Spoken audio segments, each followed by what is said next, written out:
And now, the survival show that once survived a Black Friday Soylent Green taste test.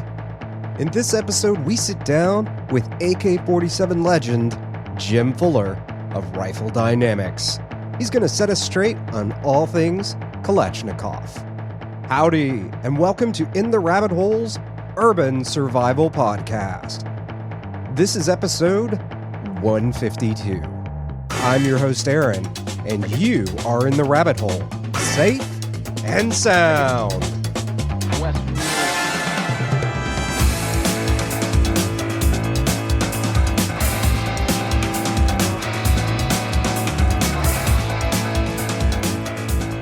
Jim, welcome to In the Rabbit Hole, man. Hello, Aaron. How are you today? I am doing fantastic. I am sitting with one of the legends of AK-47s. Oh, God. You say so. So now, just to kind of set the mood for everybody, your website starts with the sentence, provide fighting weapons and training for fighting professionals. Now, I think that says a lot. So what is your story? How did you get so into guns? Well, I'm an American, if that matters. But I was exposed to guns at an early age. I'm an older kind of guy. I'm actually almost 60. So, I remember the days when you could walk into a hardware store and there were 1911s on the shelves and anybody could pick one up and buy it and walk out, Mm. Yeah, prior to 1968, that's how it was. When I was a kid, that was pretty common. But, most of the men in my family were all World War II era people, Korean War people. So they were all big gun people. And, when I was a kid, every household had a really fine walnut cabinet with glass doors displaying all their firearms because it was a status symbol, Yeah. Nowadays, you know how it is. Yeah. So. Hide it under the bed or hide it under some safe somewhere. Yep. Don't let the neighbors see it. It might offend them. Yeah, well, my neighbors don't play that. Yeah. So now, where did you get your start in the gun industry? Well, actually, as far as the AK thing goes, I started working on it just because nobody else would. When I first got exposed to the gun was the early 80s. And, in those days, we had the inexpensive Chinese guns back then, which, in my opinion, are probably the only true mil-spec gun that was a mil-spec AK that was ever imported here. Oh, okay. Phenomenal guns, and you could buy them for $175 back then. It was crazy. Wow. Yeah, that same gun today is worth $1,800, $2,000. If it's in original condition. But the thing was back then, that was really about all there was. I mean, they were great guns, but there were things I didn't like. I thought I'd like to be better, but in those days, most of the gunsmiths at the time were Vietnam veterans, and they weren't very fond of that gun. So I would imagine nobody would touch it. So I just started monkeying with them myself. I realized early on from playing with a lot of different rifles of that, the fowls and different things of that of the era, the AK truly required the least amount of maintenance and attention to keep it going, and always seemed to work no matter what we did. The ammo was cheap, and I seriously tried to destroy one of those things because the guns were so cheap. You could, just buy another one if it broke. And I just didn't have a whole lot of luck killing it. So now, what was your experience with the fowls? The fowls I started building just out of a hobby thing because I always liked the gun. I mean, honestly, if a gun could be sexy, it's the FAL. That is the sexiest looking gun I've ever seen. It's just, that may sound kind of creepy to some people, but I look at guns in an arts pattern too, and I think they used to in the old days. In the 50s when that gun was designed, style was something to be thought about in a gun. And there's a lot of it there if you look at the lines in the gun and the way it, besides the fact that it's probably one of the greatest battle rifles ever, it was just a beautiful weapon. And I was always wanted one. I bought one back in the early 90s, some really cheap piece of crap that, somebody put out. I won't say the name, but it was like it blew up after 3 rounds. And I just like, oh man, there's got to be something better than this. And, that was right around the time of the assault weapons ban. And then all the original Belgian stuff shot through the roof in price. And it's like, geez. This isn't, I guess I'll never have one of these. And then when parts kits started coming around, I thought, well, what the heck? I'll see if we can put one of these things together. And we had some success at it. I certainly never got to the level of building fowls that we did with the AK, but it was more about fun with me. And I was actually building them before, as a hobby more than anything. We never really built them after we got our license. Fowl's a great gun, and I would love to do them again. But the reality in the United States is the foul market belongs to DSA. They're the only ones that have any decent receivers. They're the only ones that have any decent parts. And, you know, you just can't, there's just not much there. Most of the parts kits you see on the market, they're left. The gas systems are pretty shot out on them. There's no barrels in them unless you get one that's really old. And then even like G1 kits, the South African kits, a lot of the barrels are pretty shot out.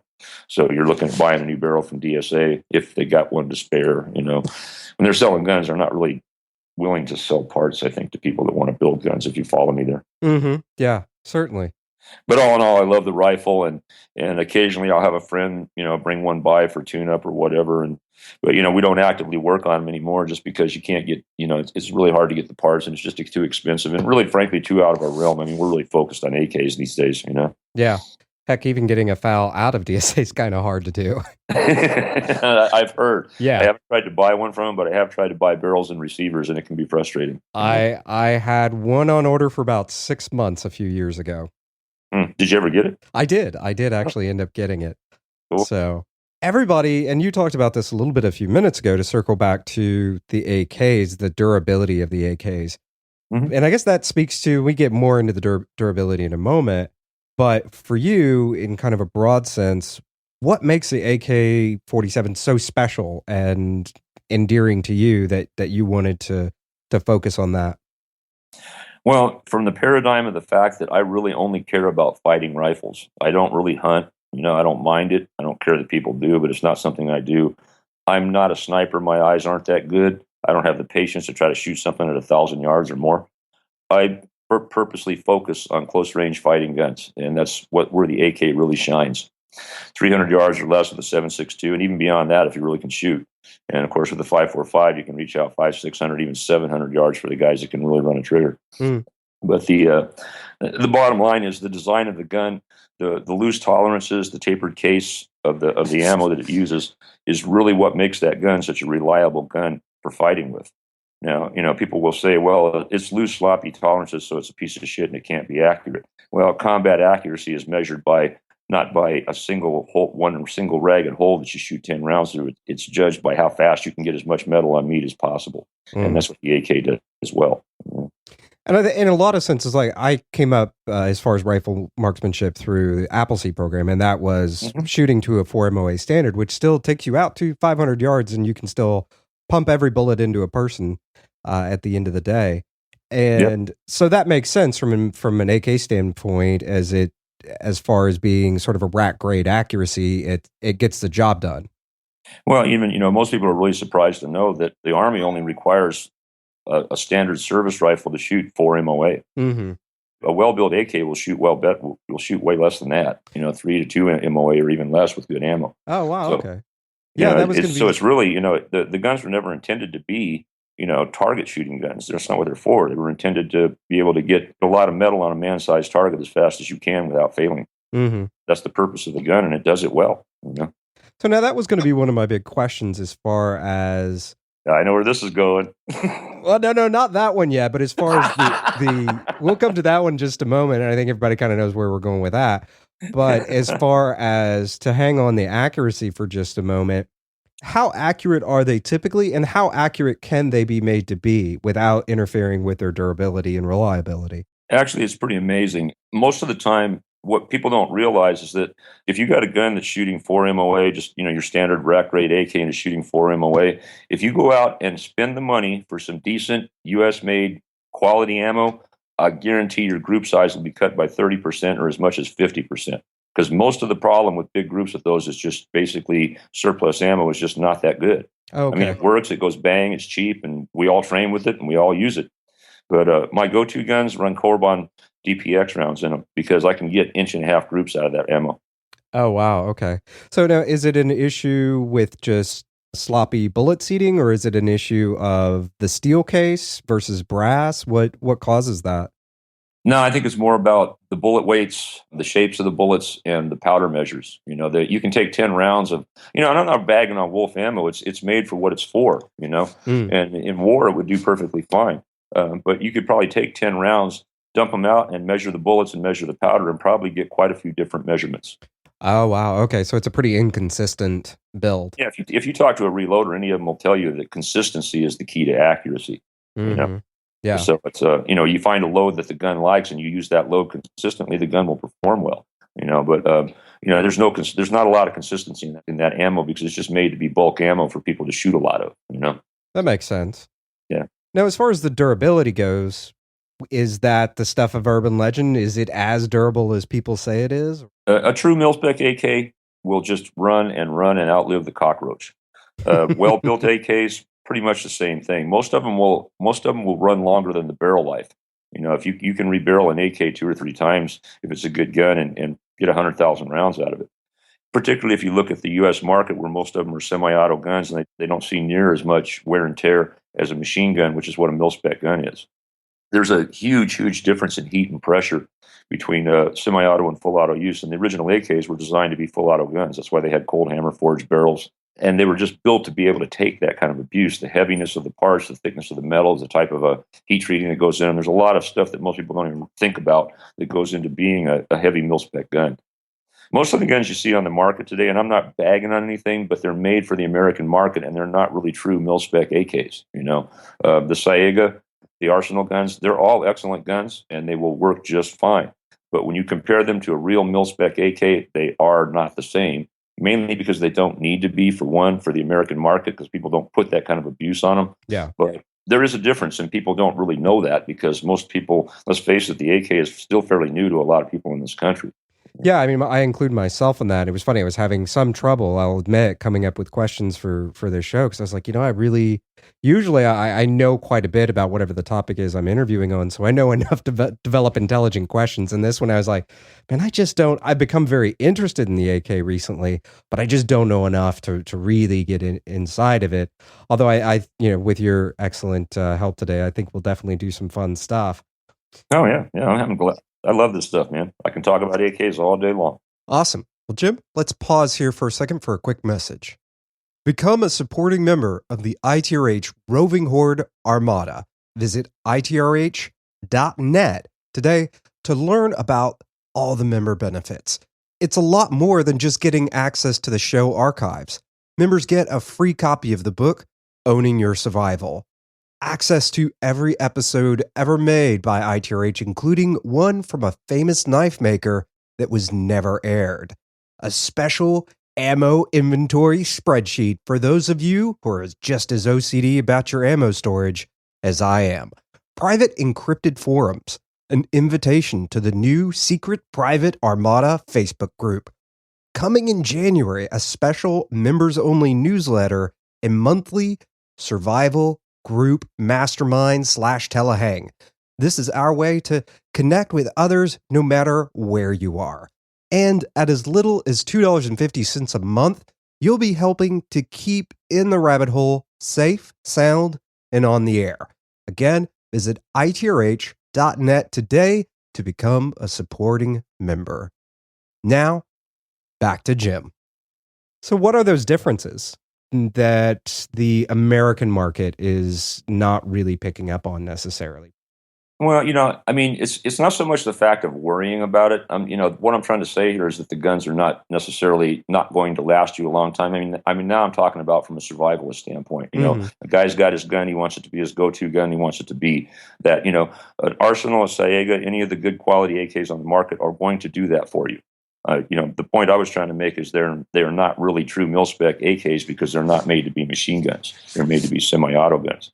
Now, again, that said, a good high-quality factory-built AK, such as a Saiga, and if it's converted properly, as well as the Arsenal, some of the older guns like the Hungarian guns, of course, any of the old Chinese guns. Perfect example, the Chinese guns, the last time they were imported was 93, yet you can still find them all over the market, and they still work excellent. After, almost 30 years, 25, 30 years of abuse in private hands, they're still around and they're still working fine. A lot of the guns you see today, particularly the budget guns that are in the lower price range, they won't be around in 20 years. Okay, that makes sense. Now, and you were talking about a few different manufacturers, and so I have to, of course, ask, Kalashnikov coming to the U.S., have you touched and fondled and played with any of their stuff yet? Yeah, there's Saiga conversions. That's kind of a hot topic with me and a lot of people in the AK industry because they're marketing themselves as being an extension of Kalashnikov out of Russia, and they absolutely are not. Oh, wow. Okay. All they did was trademark the name in this country. If you do some Google search on there, you'll see a lot of stuff out there about it. It's been heavily discussed, and they've had to back off on some of their marketing because they kind of got people were calling them on it, Oh, and wow. Okay. they were playing loose and free with words, trying to put off an opinion, an observation, I guess, that they were what they want people to think they are, but they are not. And you're going to be hearing a lot about it pretty soon. Okay. Going back to the legends around the AK, each gun that's famous has some overblown facts, perhaps, about it, and some maybe even flat out myths.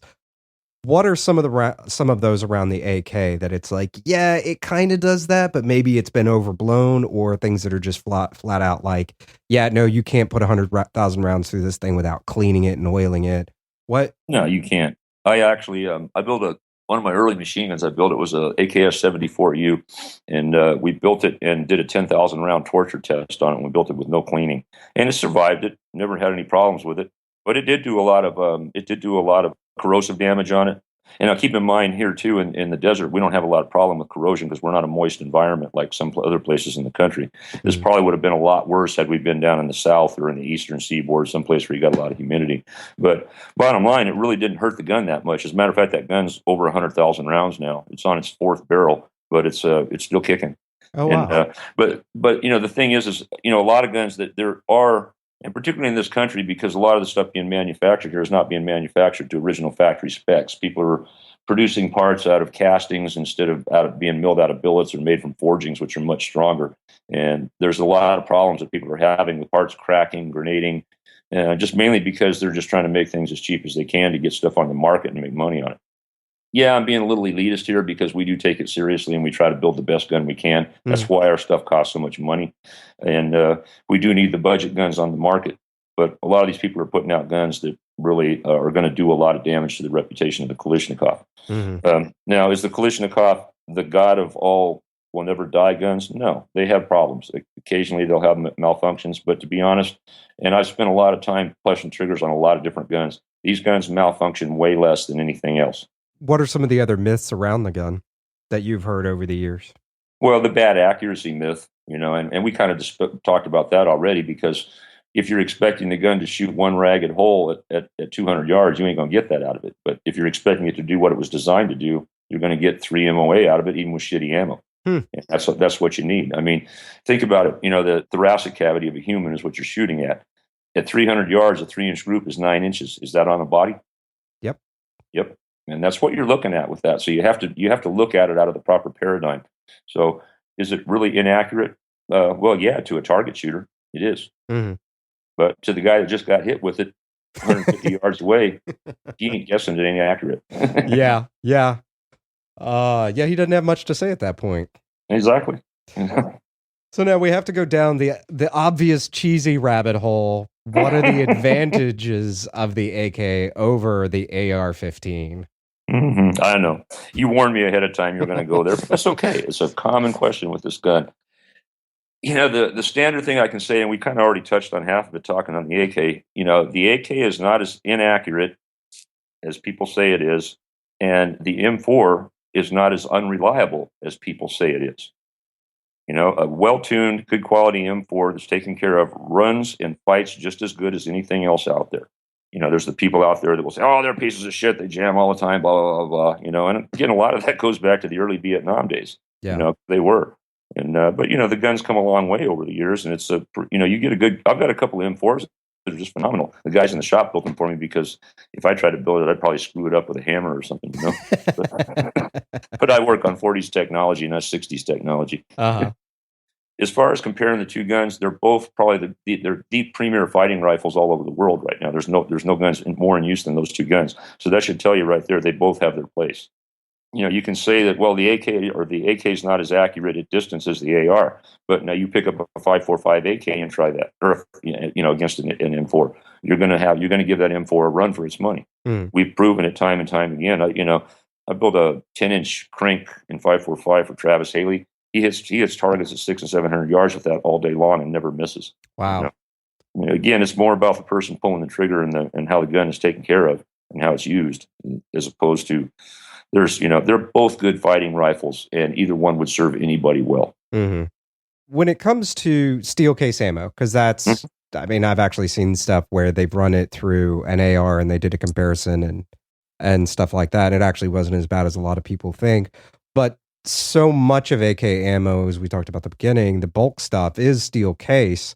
Mm-hmm. What is it about the AK that makes them stand up to steel case ammo so well, that they just don't care? They'll just eat whatever. The loose tolerances and the heat treating mainly. The loose tolerances are just, the steel cases don't expand like brass. So when they go off with the loose tolerances and the fact that they're tapered, they extract super easy. And if you look at the extractor on an AK, it's probably about twice the size of that on an M4. The M4 that's usually where its biggest problems are at in extraction.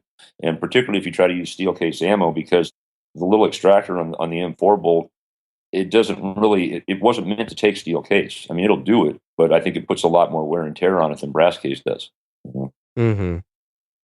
So now we touched on this a little while ago as far as the effective range of an AK.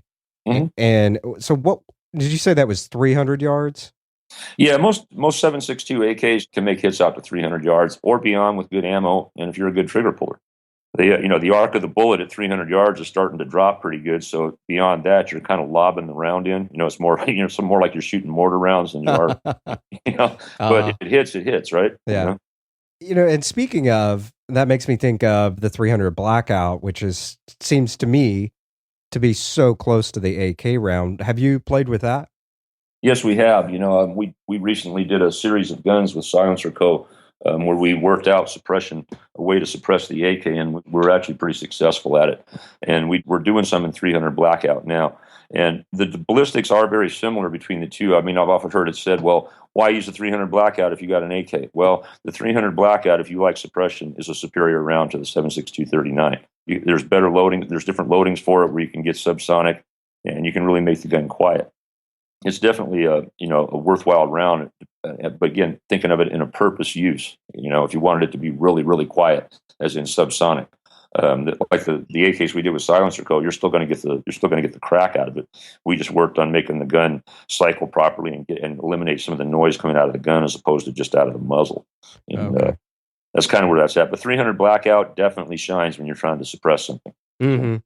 Yeah, it's a similar range gun, and so I've been playing with that a lot lately, and really enjoy it. So I was just curious how the two match up. We built a crank out of the prototype crank out of 300 Blackout with an 8-inch barrel on it. That little thing is just great. It's just an awesome little gun. So now, when you say crank, what does that mean? Crank is actually a slang term for an AKS-74U. Okay. If you say a crank to a Russian, they'll just laugh because they know it's American slang. It's not a real term. The story is on that where that term came from is the CIA captured a Russian officer back during the Chechnya days in Afghanistan, and his name was Krinkov, and he had one of those guns. Okay. So people just started calling it a Krinkov, even though that name was never applied to that gun by the original makers of it. Okay.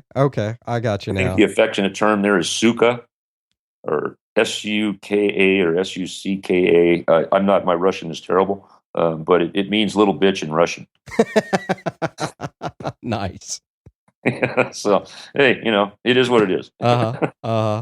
When it comes to putting glass on it, because I have a friend with a VZ, and we'll talk about that in a little bit. And I know he was saying something to me recently. He's like, yeah, I got to pay all this money for this part to get glass on my VZ. So what actually goes into trying to put optics on an AK? Because as far as I could tell, much like the M1A, they weren't really set up, or at least they seem to not have been set up for glass. No, the AK certainly wasn't. It was always intended to be an iron sight gun. The rear sight's in the middle of the gun if you look at it. Which I don't have a problem with. Some people do, but I'm used to the AK. But I don't run magnified optics on an AK myself personally. It's like I said, long distance shooting doesn't mean much to me. At my age, the only place I'm ever going to shoot anybody is probably 25 yards or less. But so I just kind of focus for that. But as far as running glass on them, I do run a red dot, and I like running them on the Ultimac in the forward position because it allows you to co-witness your iron sights if the aim point or whatever you're running, dies on you. For a 300-yard gun, red dot's perfectly acceptable. It works quite well. Mm. Now, if you got a 5.45 and you want to shoot some distance and you want to put some magnified optics on it, where you get into issues is you got to get with magnified optics, you got eye relief issues, and you need to get that scope back closer to your eyes to be able to get the proper relief. So there's really two ways to go. The original way was to use the side rail, which is kind of the standard AK way was done. And there's some pretty decent mounts on the market. RS Regulate in particular makes an excellent mount that works on those. I think Primary Arms has one coming out that looked like it's going to be pretty good. I haven't had my hands on it yet, but it looked pretty decent.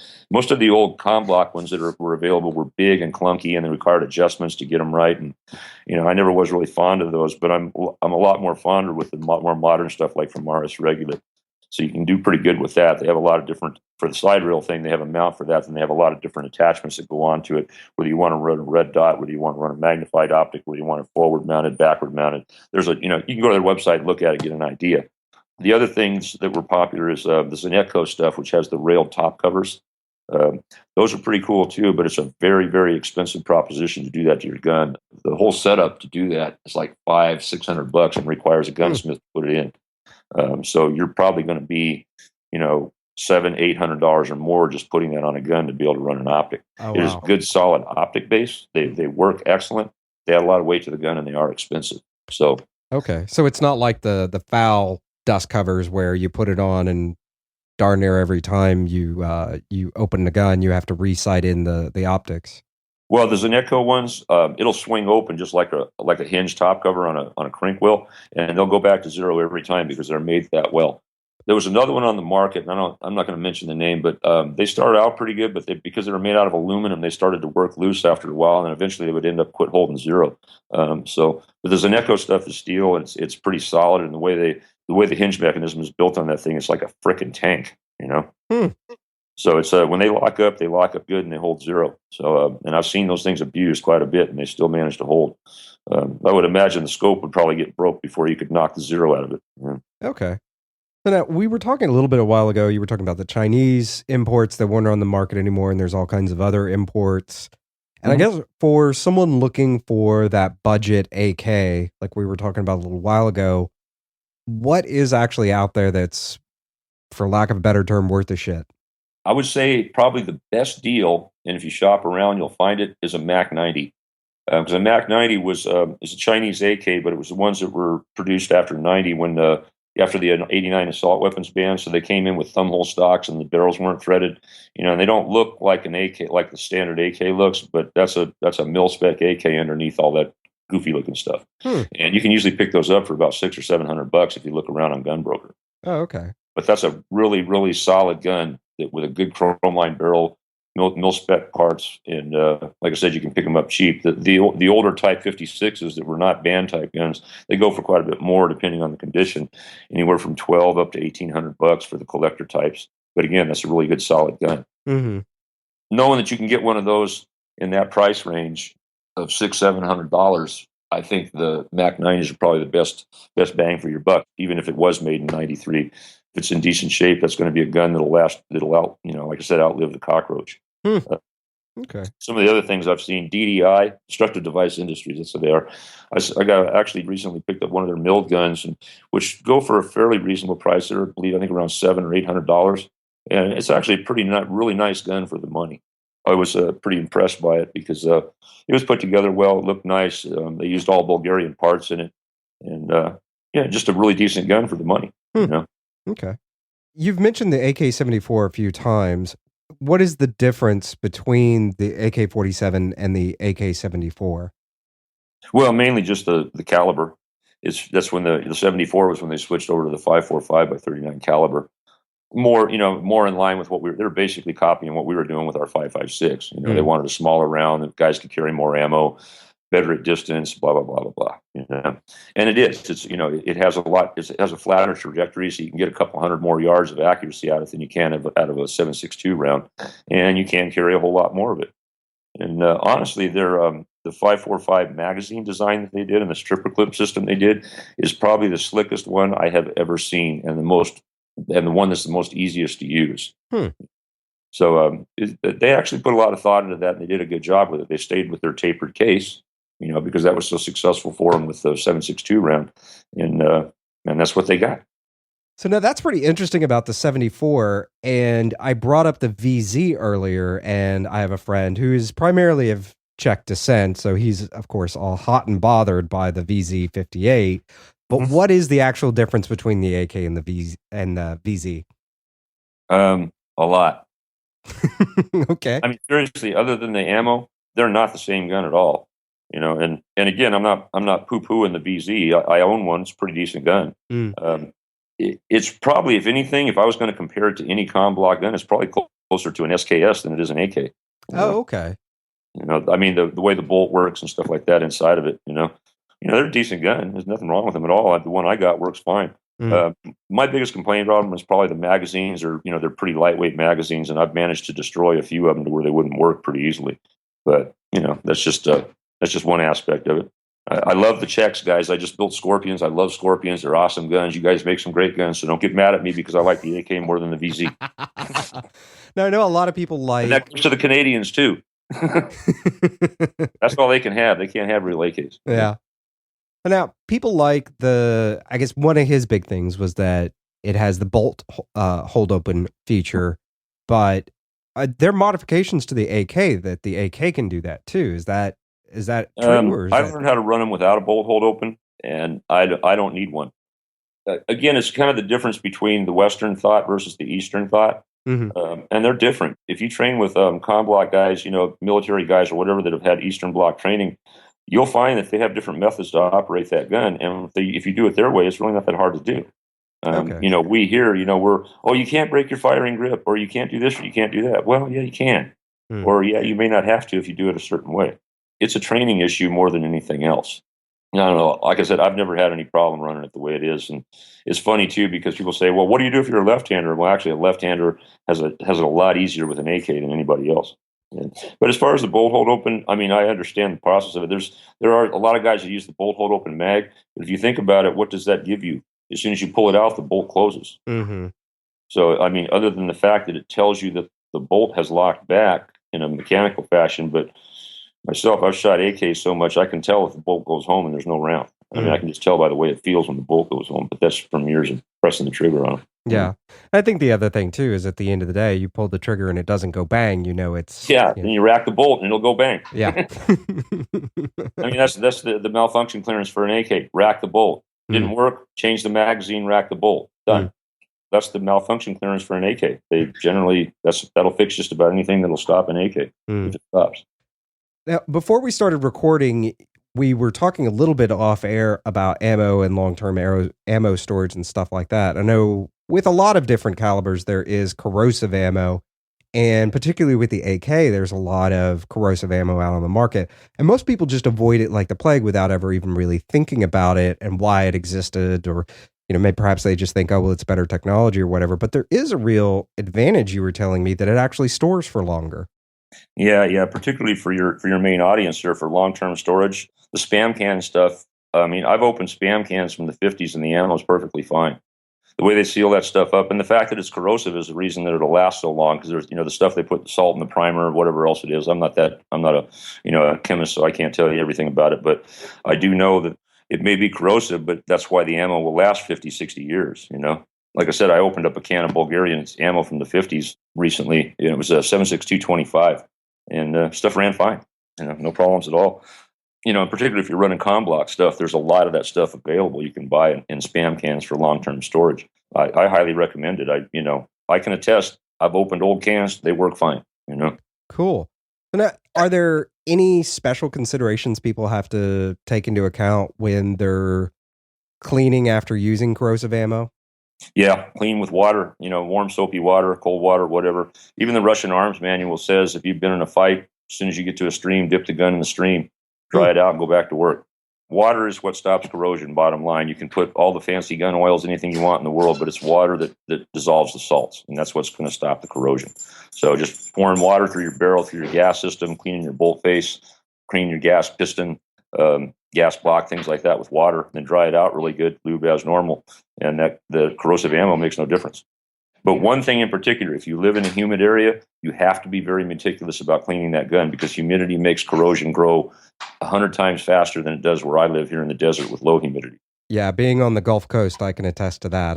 Oh yeah. Russ never sleeps. Oh no. I have an old 410 that virtually got ruined because it hadn't been cleaned and oiled in a long time. Yep. And here in the desert, we're kind of spoiled. We can shoot guns and not clean them for days and never have to worry about it. But then the other day, we were out on the range. It had a little freak thunderstorm in the afternoon. A bunch of mags got wet. I just threw them back in the can, didn't think about it, opened them the other day, and they're all rusty. So I get kind of spoiled and I forget sometimes. Yeah. Now, tell us about Rifle Dynamics, your company. We started that up in 07. We got our license in 07. I was gunsmithing on the AK and other stuff long before that. You know, most of my life I was in the construction industry. I was an electrician and a project manager, superintendent, different things over the years, and spent my time on the weekends and in the evenings working on guns until I had enough work compiled to make it a full-time deal. My wife and I always wanted to start a small gunsmithing business after our kids grew and moved on, and they did. They're gone. Thank you. No, I love my boys. Don't get me wrong, but I like being alone again with my wife. Again, we just wanted to have a small gunsmithing business to support ourselves in our retirement. And, it kind of got a little bigger than that. Through the ups and downs, we keep trying, but, here we are 8-9 years later, and it's still going pretty good. Mm-hmm. You always run into stuff, but you just keep working at it. And, we've always gone on the firm belief that, build the best quality rifle you can. Even if it costs money, you're going to stay there because there are people out there that want it. And we're still here, and we've been back ordered since day one. Wow. That says a lot about your rifles.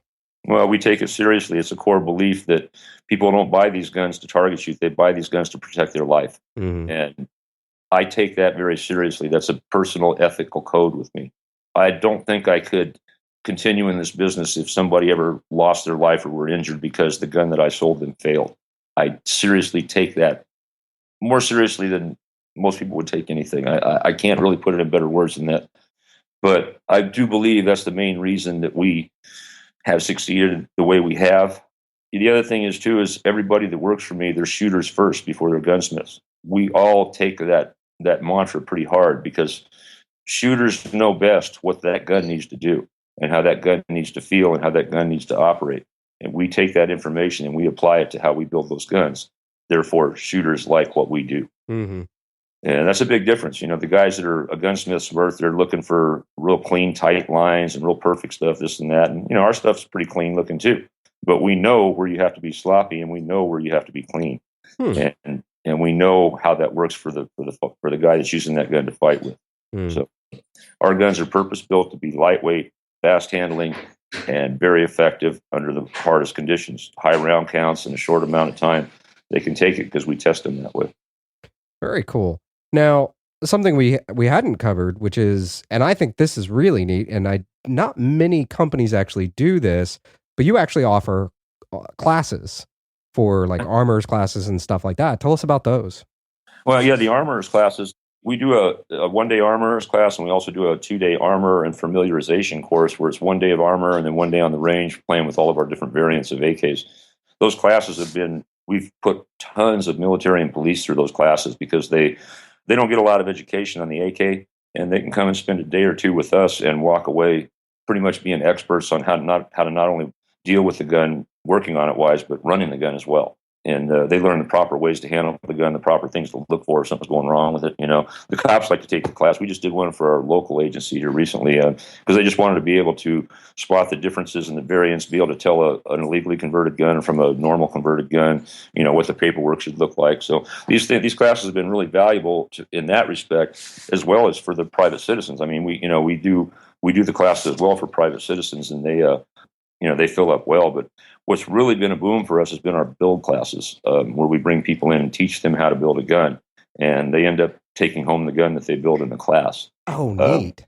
A lot of people build ARs at home on their kitchen table with a couple of tools, and that's cool. I highly suggest people learn how to do that skill.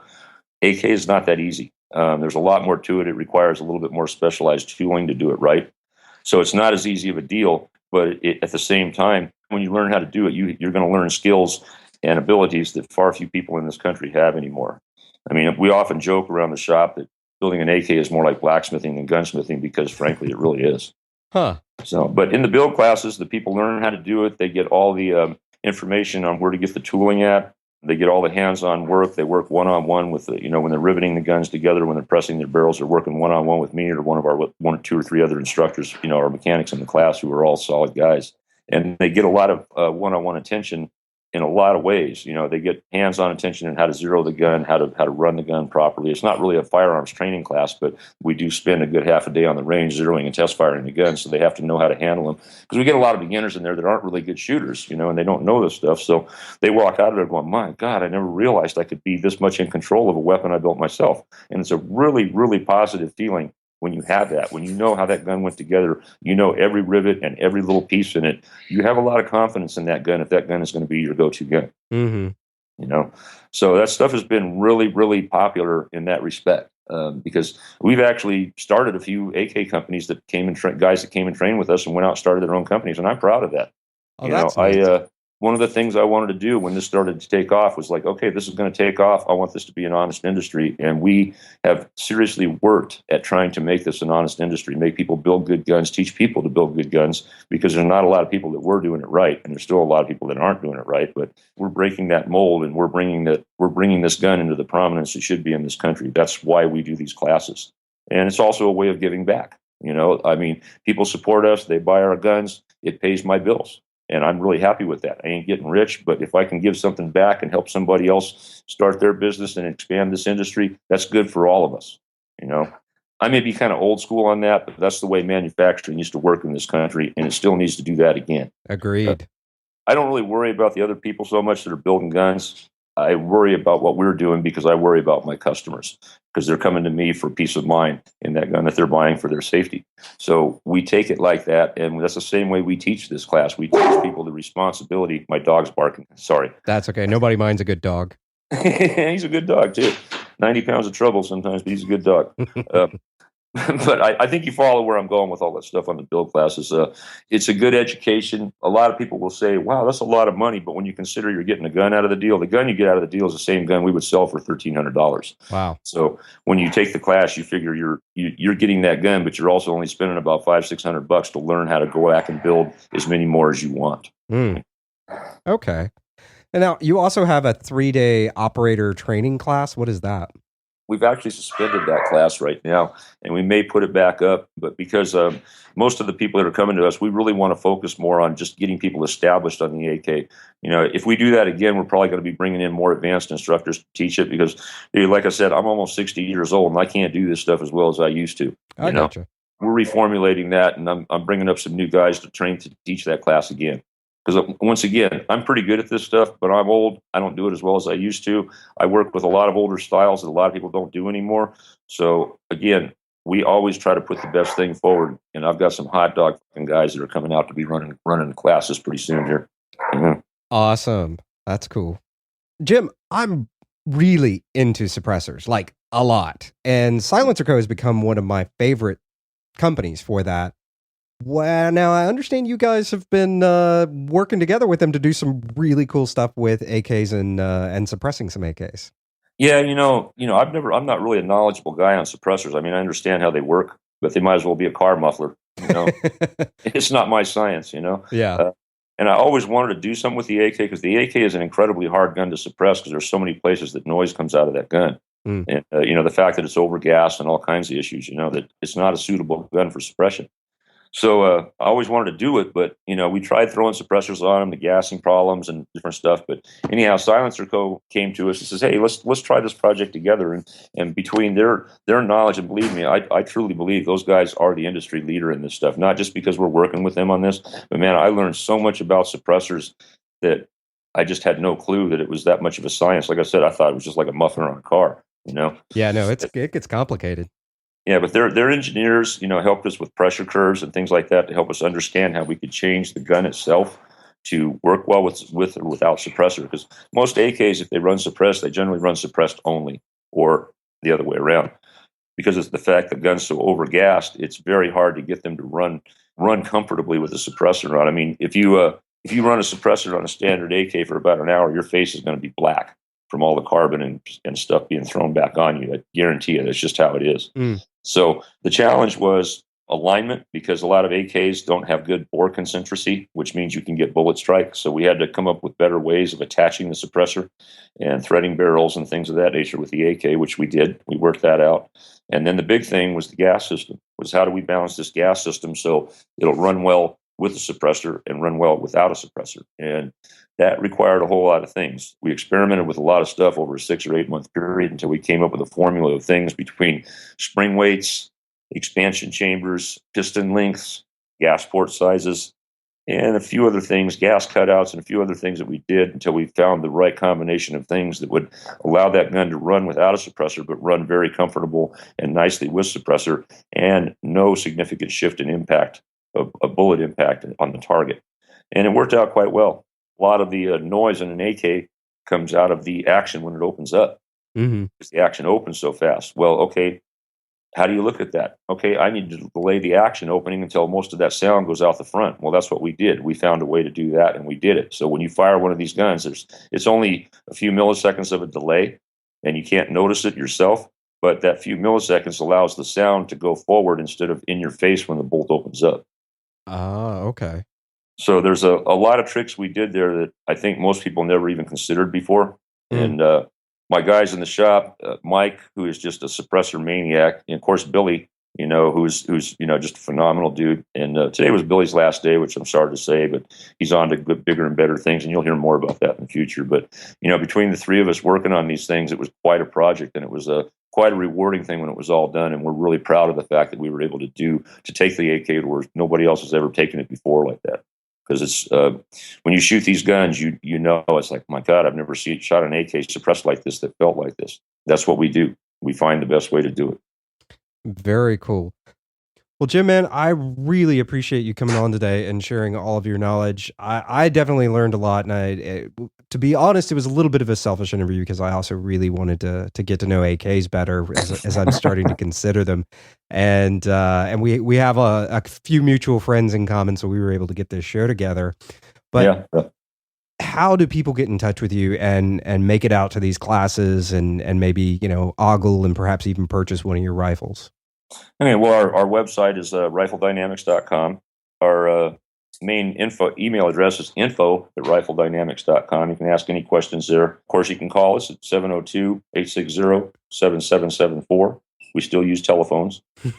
We actually even answer them sometimes. But anyhow, yeah, you can reach us pretty easy. You can catch our Facebook. We have a Rifle Dynamics Facebook page as well. We have a Rifle Dynamics Instagram account. And we try to post pictures up there so you can get a good look at what we're putting out and what we've been making lately, and stuff like that. But anyhow, I want to thank you, Aaron, for having me on. I've watched your show or listened to your show in the past before, and you guys do good stuff. I appreciate the good information you put out, and I appreciate you having me on to share the AK information with your audience. Definitely, and thank you, Jim, for joining us today. My pleasure, sir.